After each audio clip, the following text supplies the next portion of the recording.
তরুণ প্রজন্ম যদি একবার গর্জে ওঠে মুসলিমদের, ইনশাআল্লাহ তাআলা তারা সকল বাতিলের ভিত্তি গুঁড়িয়ে দিতে পারে ইনশাআল্লাহ।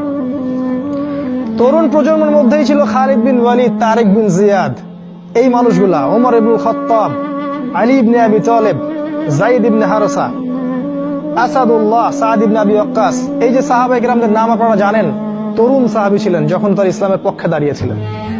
একাই ওমর সে সারা মক্কাকে পরিবর্তন করে ফেললো। এক হামজার সামনেই 20-30টা মানুষ দাঁড়াতে সাহস পাইত না।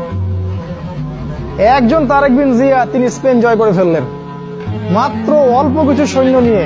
মোহাম্মদ বিন কাসিম আমাদের এই ভারতীয় উপমহাদেশ জয় করলেন। এখন আপনি মুসলিম হয়ে এখানে বসে আছেন। এই তরুণ প্রজন্মই পারে এই বাতিলের শিকড় উপড়ে ফেলতে।